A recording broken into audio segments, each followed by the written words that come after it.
Okay, posing time.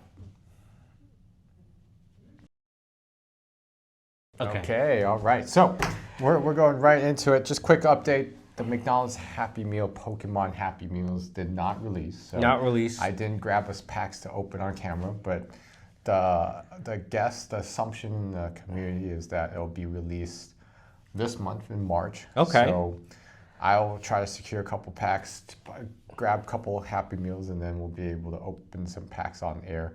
I don't think there's anything crazy valuable about them, but I think it's the I know. fun. We'll see. We'll see. Maybe it will go crazy and we can get it graded and we can retire and it'll be on this podcast. But we'll see. We'll see. I also have some. I know you used to play Magic the Gathering. I also have some unopened Jumpstart boosters. So I'll bring those. So if we're not. How did you get those? I bought like a box because I was like trying to get back into them, and I was like, oh, this is a fun way, and I didn't realize that like. I was thinking it was just like a normal like booster box, but they're actually like starter packs. So the way it works, usually in Magic the Gathering, as you know, you usually have to have 60 cards, but in this way, in this pack, you kind of have, they're themed and you have land or mana that you need to play. So you basically take two boosters. I think they have 20 cards each, and then you kind of put two together. So it's like two colors. And it's kind of random, and you're supposed to just play it. It's a good introduction. So one might be like pirate themed, blue pirate themed, and one might be like jungle, big monsters themed, and you put it together and you're just supposed to play. And so we can do that. We can have Pokemon / Magic the Gathering next time. Oh, okay. Well, yeah, we'll see. Sometime in March. I'm crossing my fingers that they do release, just to scratch the itch, I would say, Jason, of definitely. And people go crazy. People go Pokemon crazy cards at Pokemon, especially like McDonald's. I was reading that people in Asia, they buy the Happy Meals and they just throw out the Happy Meal. They just do it for the booster cards. I would just be the one eating the food. You be eating the free food. Because McDonald's Japan is different. It's legit. I would say it's legit. It's definitely really good. At least better than here by a little bit, not that much. You think it's like the preservatives or what they like, the oil they use or different standards? Probably ingredients, but I haven't looked into it. The menu is different. Like when I went last year, my wife got a shrimp burger. A shrimp burger? Patty burger.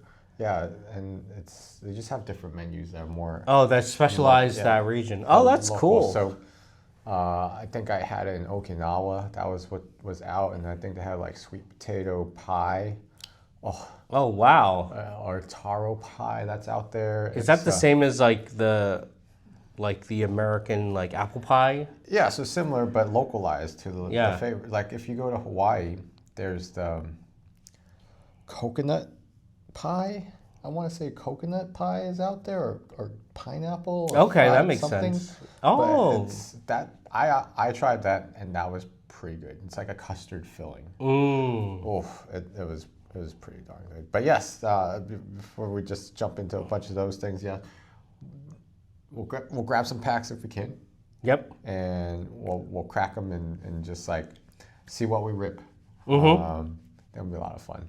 But one thing that we actually when we were walking in and thinking about, I just did my taxes. Yes. I actually did them last weekend, and for many, many years, I use like web software like H&R Block or TaxCut Pro, just like, you just send all your forms. Yeah. Right?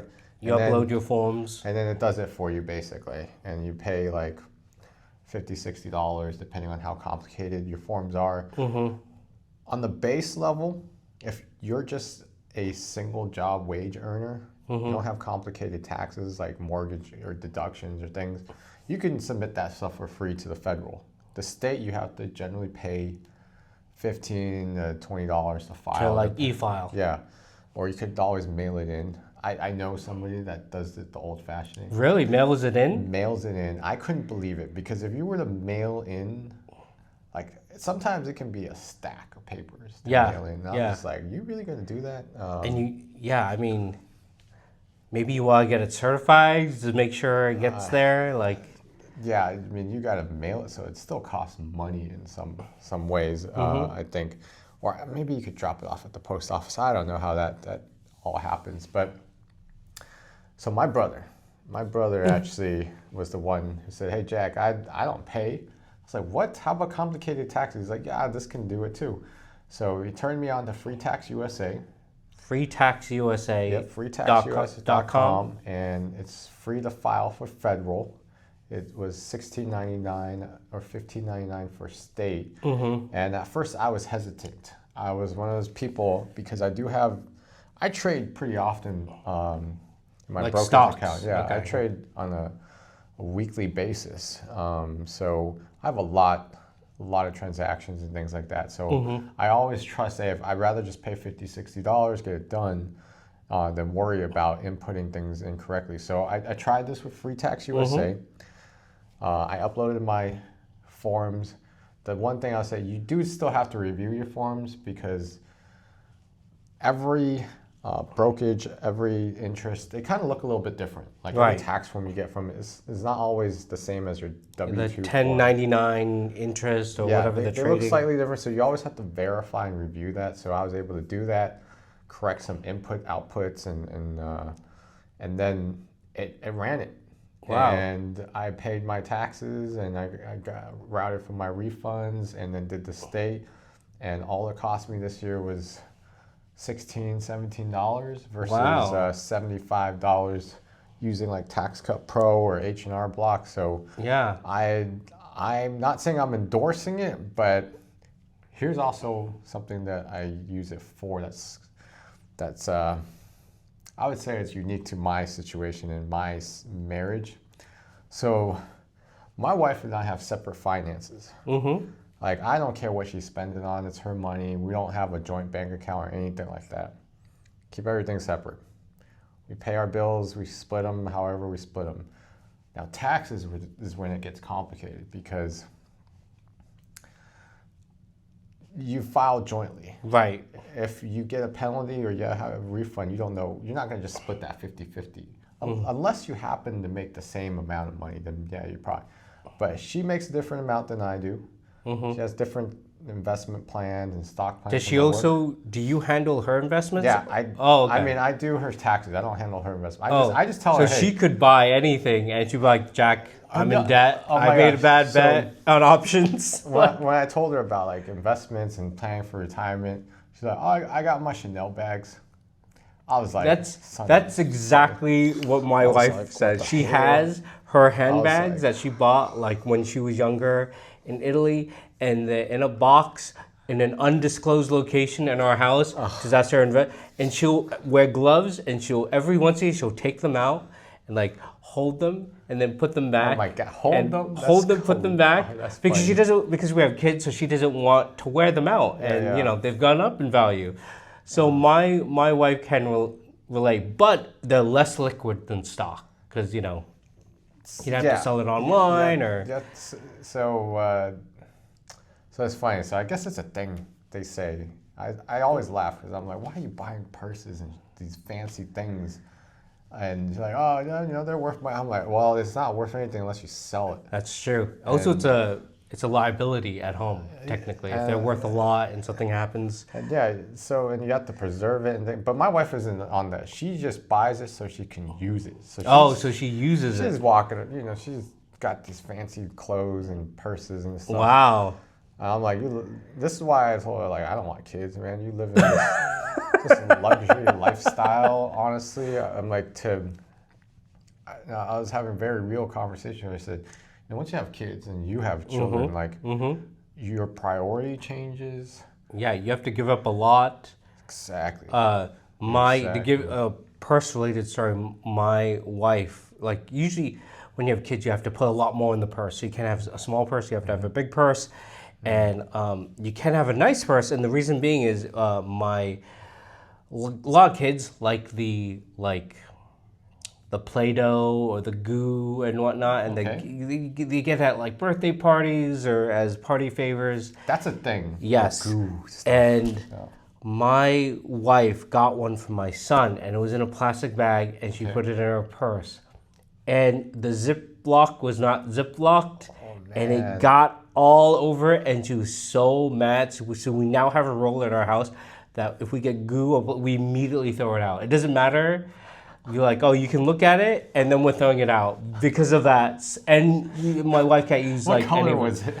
You remember? It's like I think it was like pink. It was like the yeah, most. It's usually the the bright colors. Oh my god! And it got all, and she was so livid.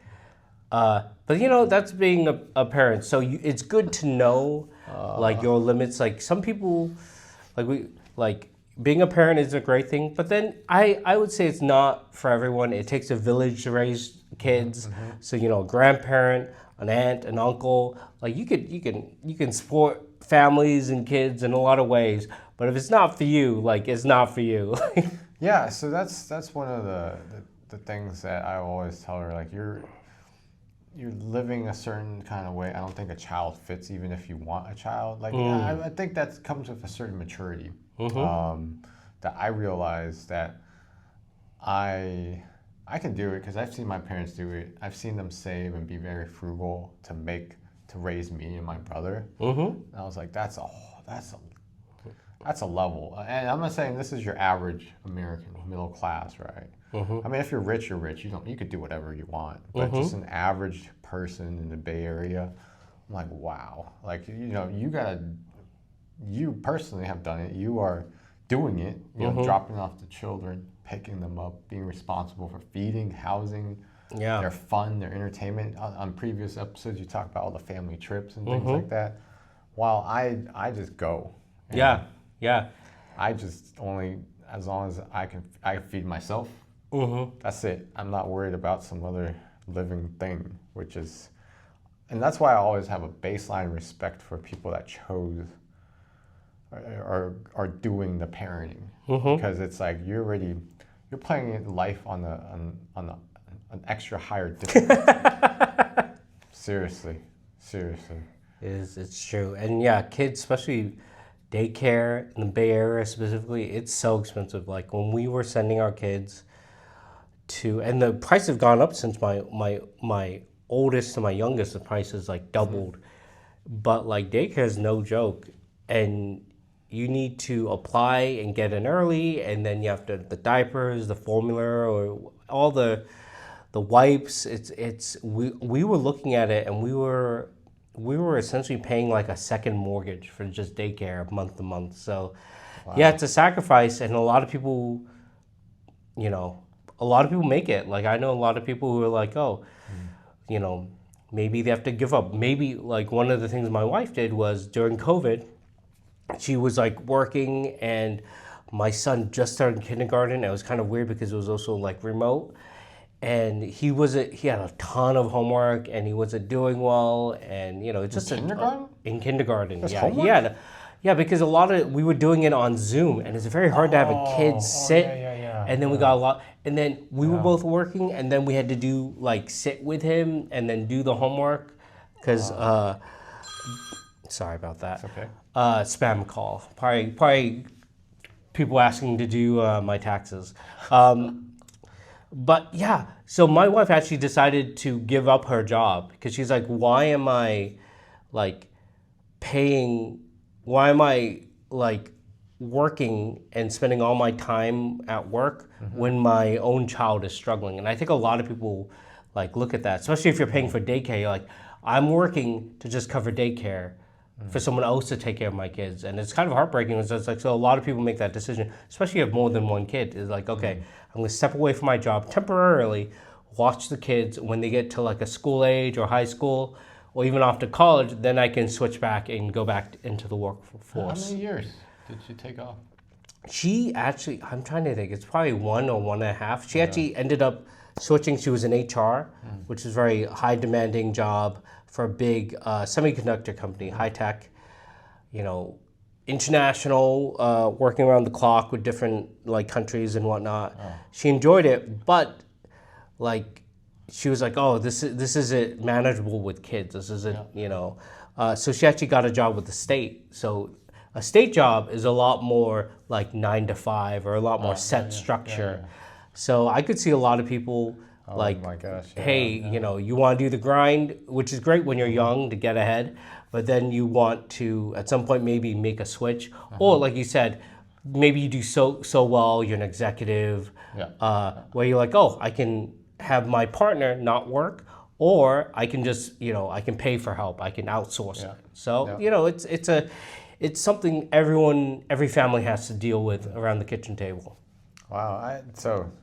I do HR for our company now, and my 10-year plan, or part of it is like, 10 years from now, I want to work for the state of Hawaii doing Oh, that would be amazing. human resources, and there's jobs posted on there, and I'm not saying it's high demand. I mean, it all changes. I mean, who Yeah. knows what 10 years will look like from now, but that's kind of my plan. Move on island and just get a state job and just do something that I like, that I enjoy, and then still have time to enjoy the rest of my life and Yeah. just like surf the rest of my days out in the island of Hawaii, and that's it. Yeah, that's a good, and the other thing is like, with healthcare costing so much, it's like you never really like retire unless you have Correct. health benefits Yeah. lifelong. You're like, oh, I need to find Correct. something to keep myself active. Always, Does it, for the healthcare and also maybe a little spending money, but it's not like, oh, hopefully when you retire or reach that age, you're like, oh, doing it for fun, so you can do other things, right? Yep. I fantasize.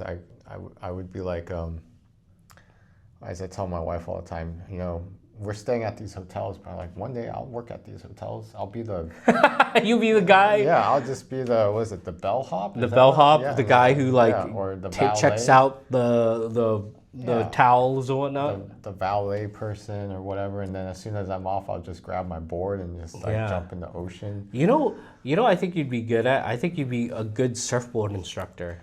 I think that's what you could do. Yeah, I think that's also part of the plan. Like part-time, just go out Yeah. there and give back to the community.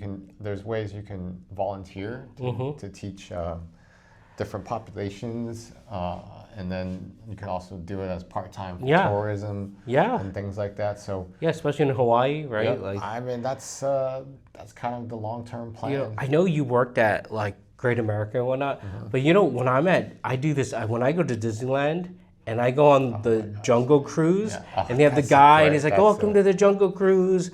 I'm your tour guide," and How hard it is to tell those jokes? Yeah, I know, but I really like. It's like being kind of mini stand-up, Oh, the backside of water, and when I Classic. I go, I could do this. I think I could do this. Like, That was also one of those. I love that because you see it at the parks a lot. Yeah. Is the more senior people are part of like janitorial or they're the ride attendant. They're not even in like management. They're just like entry level. yeah. And oftentimes you realize they just want to pass time and they love Disneyland. So Yeah. they'll take any job and just work there and then go visit the park on their off times. I'm like, that's also another fantasy. Another way to just kind of the twilight years or the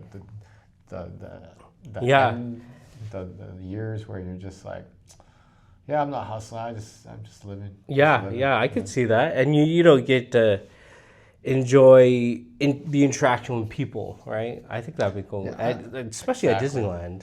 It's a community. I think Yeah. that's the greatest part about is if you love that, and this is always the attraction. I wish it was cheaper. I wish it was cheaper to go. So I became an adult Disney fan. In 2015 was when I really hit my peak Disney. I never got into Disney as a child. So the Pixar stuff really got me in. Oh, nice. And then that exposed me to the rest of the Disney collection. That was your gateway drug into Disney. Exactly. And then as an adult, I was like, oh, I see this whole nostalgia. Yeah. And then it's like you like the movies, you want to visit this place that is about some of the movies, and then it gets you. Yeah. Like I just want to come here all the time. Yeah. I mean, I think they did in California Adventure, the other park. They did a really good job with the Cars Land. Like it is, especially when you go, like when it gets dark and they have it all lit up, and it's like, it's surreal. You're like, oh, I'm in the Pixar And they have the cars for photo just- ops and whatnot.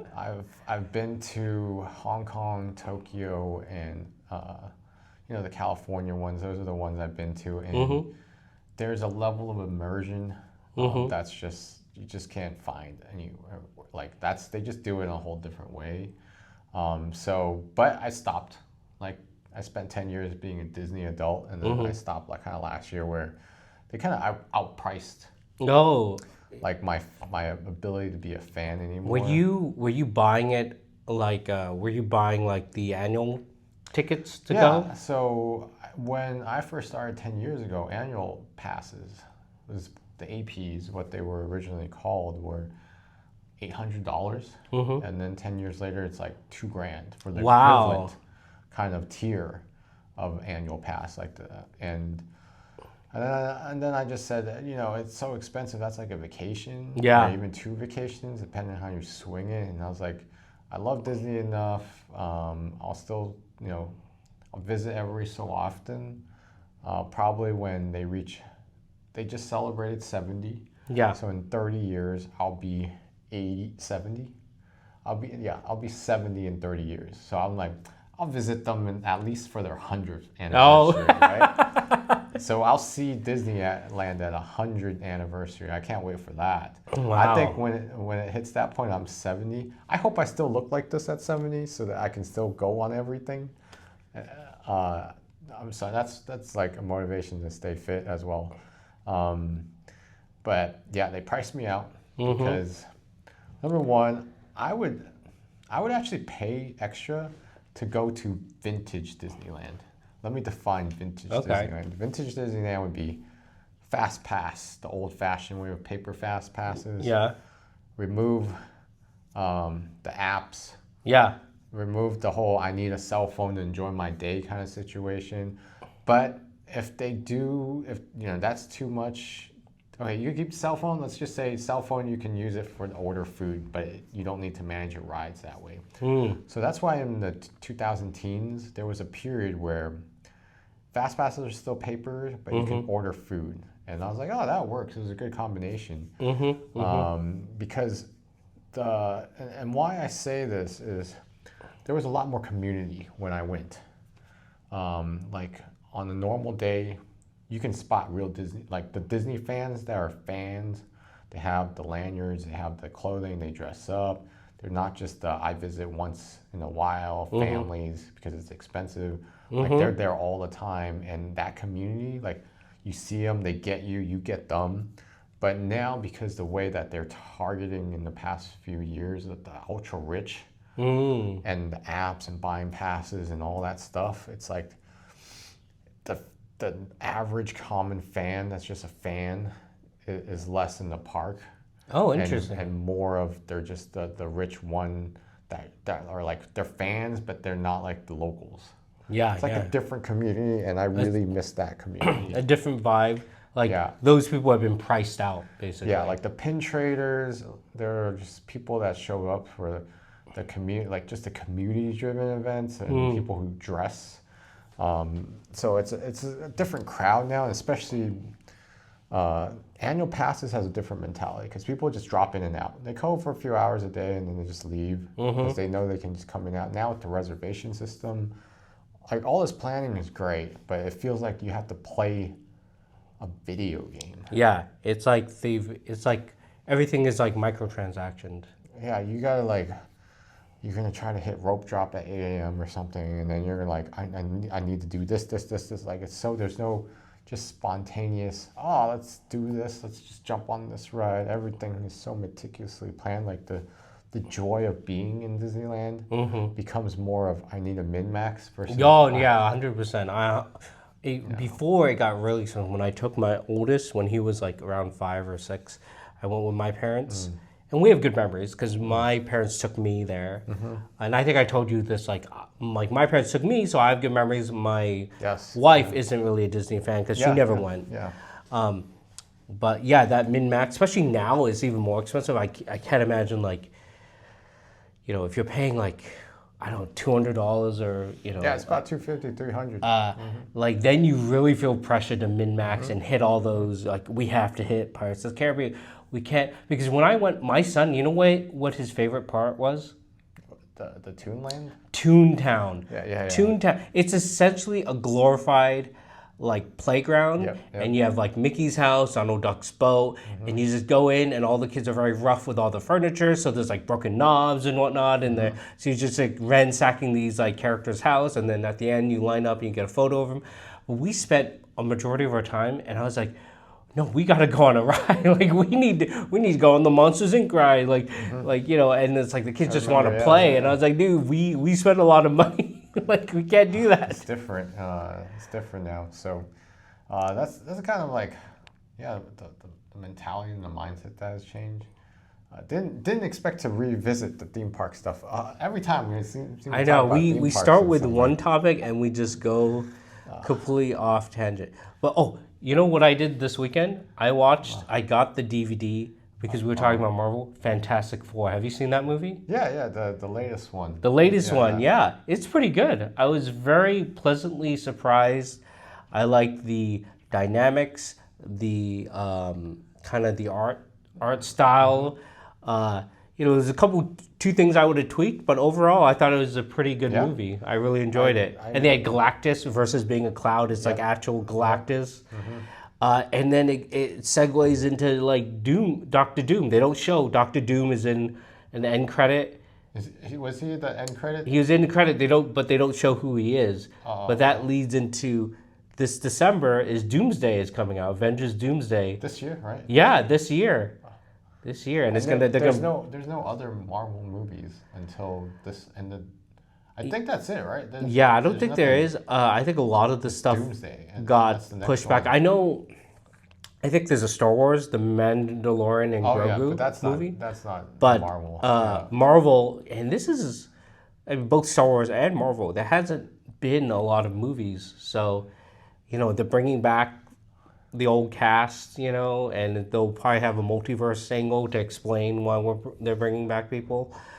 But I think it's gonna be. I mean, my son, like we rewatched a lot of stuff. Like we watched Endgame, we watched Civil War, and Winter Soldier, and they like. So now, like this is like the first time like a movie. I think the last movie we went to was in a movie theater or Marvel was either Shang-Chi or Black Widow. And Black Widow they did not understand. Yeah. They were like, what's going on in Black Widow? Yeah. But I think this is like Doomsday is like a big. Did you see Avatar? No, I didn't. The last one, right? Yeah. Because how many have come out? There's two, and there's gonna be a third one, or all three? This is the third one. Third one? No, I have not. I have not. Okay. I haven't seen it yet. I'm waiting for it to come out at home. And you get you on Disney Plus. You're gonna watch it on Disney Plus? Yeah, most likely. Okay. I told my wife I'm never going back to the movie theaters. Oh, why is that? Just streaming services ruined it all. Oh. Like, I mean, Disney is getting my money every month. Yeah. So I'm like, that's my movies. Do you miss going to the movie theater? Like if something's like on, like you have to see it on IMAX or something? I thought Avatar was going to be the movie that would bring me back to the movie theater. And then I just spent that weekend surfing. And then I just didn't care at a certain point. So I'm like my 40s right now. I'm just like cutting all these extras in my life that I just don't. Like that last week, I just sold like a bunch of my video game catalog of stuff. Oh, really? Like the only thing that's basically left for me that I haven't sold is my PS5. I sold all the accessories. Wait, you sold the games though? Yeah, I sold a bunch of the games. So it's just a glorified Blu-ray player? Yeah, and I don't even watch Blu-rays at this point. I sold all my Blu-rays, right? I sold my DVDs. I sold. You become minimalist, Jack. Yeah, I've sold so much, just like everything, donated a bunch of stuff, and just trying to get rid of clutter. You're like preparing to go off to Hawaii to surf. That's right. Like if I have a minivan, I'm out of here.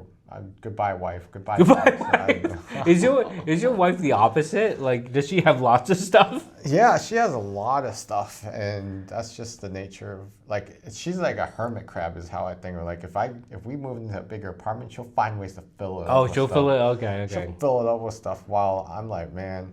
So, are you no. like removing stuff, and then she's filling up the stuff, like the bookcase? You take your Blu-rays, and she's I mean, that's kind of how it like. She already owns all the closet inside the bedroom. That's all her stuff. I have half of our what do you call it? The drawers, the six dresser. Yeah, the dresser. I have half of it, and that's all the clothes I have is that half. Yeah. I don't. But have everything else, she's taking over the closet. Yeah, everything. It's half the her, dresser. Dogs. I have a little corner for my work at home setup, and then the only thing that does take up space is my surfboards. Right, right. But even that, I try to minimize because I put it in our apartment complex bike locker storage. So it's not even taking up space. Yeah. Also, you could like hang it up like on a wall. You could do like you can do a lot. But this is the funny part. I'll tell you. So, yeah, there's bike in the apartment complex. Bike storage, and then I realized like there's this bike storage that no one really uses. I mean, there's bikes there, but no one's like actively going. Like, it's not that active, right? So I was like, what if I put my surfboard in there and lock it up like a bike? Was anybody gonna say? No one said anything. I have my name, phone number, and everything. Yeah. Like, I guess it's And also, fine. who's gonna steal a surfboard? Like, I understand you steal a bike, you ride it, but you can't take a surfboard and write it off. Like, you can't. Yeah, and if you did steal it, I'll be able to recover it because people like. The great thing about being in the community is that if you tell people you lost your surfboard or someone stole it, and then someone else in the community sees it on Facebook or somewhere, they'll be like, "Hey, WTF? This thing belonged to you." Are you? So this is like, you're Jack Wick. Like, this is like when they take your surfboard, like, that's Jack's surfboard, and they'll call you and they'll find out because I mean, generally, at least for my custom boards. Yeah. I mean, if they steal a generic board, like no one's gonna care. But custom ones, they're made, your name's on it and everything. So it's like a little thing. People respect that. Oh, that's so cool! I didn't realize that. I mean, I'm not saying like if you went to Costco and bought a surfboard, people are gonna help you find it because that's some junk. I mean, that's some beginner stuff. Like you can find a million of those. Yeah. You don't even need to. But steal it. your surfboard is like pretty custom. Yeah, so it's dimensions and it's built out. I've ordered it. I worked with the shaper to get what I want exactly. So that is like my little hack. Is I parked it in our bike storage room. That's cool. But but the interesting thing is it's very unique to you as well. So it's like you know. Like I have videos with it. Like you just know. I have my sticker on it and everything. Do you put like an air tag on it? In the bag, there's an air tag on it. Oh, okay.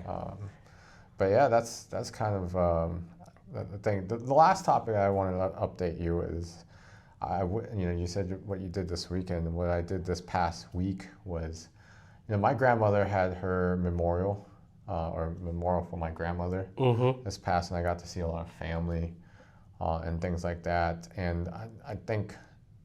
And this is the thing, I guess, as we age as people will also pass in our lives. Our children will grow up, and it's something that I always keep in the forefront of my mind is, she lived a full life. Like, I tell people, don't feel sad. She lived till 90, pretty much. She lived a full life, did everything, traveled everywhere, and, was the first to immigrate to America.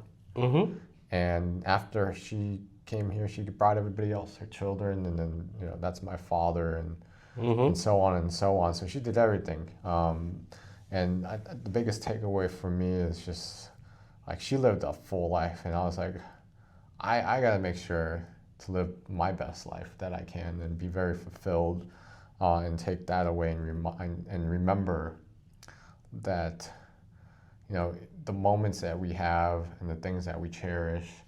And it all ties away with why I'm getting rid of a bunch of stuff too, because I think at the end of the days, I remember seeing her. It's like it's those memories, those feelings and memories are what's important. What you remember, you can have stuff that reminds you of those things, like little things that, you know, people reminisce by that.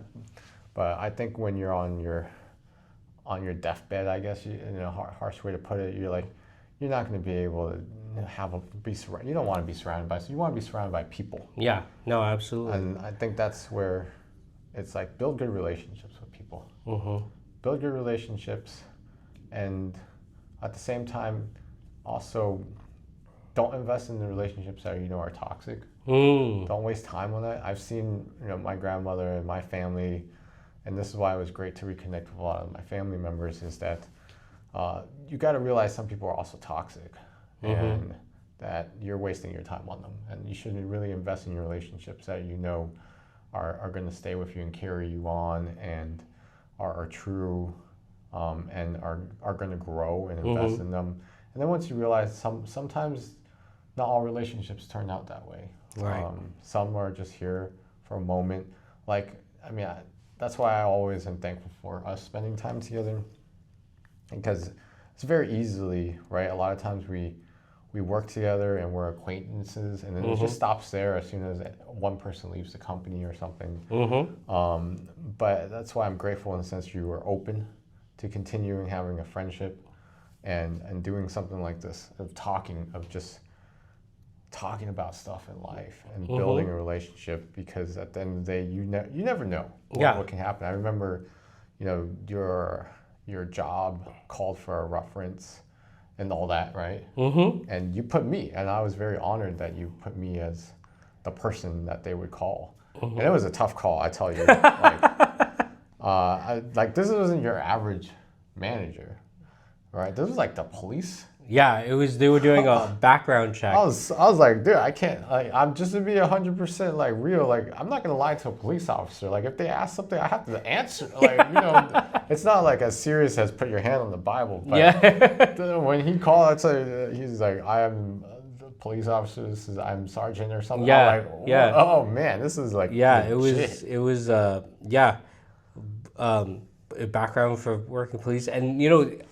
This is also like a part-time job. So when one of the requirements was... Did you take a drug test? I did have to do a drug test, but I guess they could drug test me. Yeah, but I did do they did background check, which I did polygraph, they hooked me up.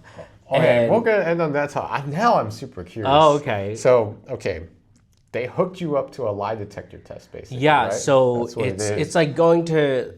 Kind of like the doc, they do the blood pressure. They put the thing on to measure. They put a strap around your chest to monitor your breathing. You also you sit on a chair, and it's like weighted because they don't want you shifting too much. And, oh my gosh! This is. But really it's hooked up. It's hooked up to a computer, so it's not like that you see like on TV you see it. But they're basically just monitoring like, oh, it's like your heart rate up and whatnot, and you just try to be calm. And the interesting thing, because I had all these questions, I've never done a polygraph or lie detector test. So what they want to do is they want to limit how many questions you do, because the longer it goes on, the less reliable the test. Well, yeah, you'll start to you'll overthink it and whatnot. So they'll go over like 2 questions, and they'll say, oh, like basically like column A, we're gonna go through everything, explain it to you what each one is. And column B, explain what each one is, and then we'll say, have you done anything in column A? And then you answer it. And then you go, have you done anything in column B? And you answer.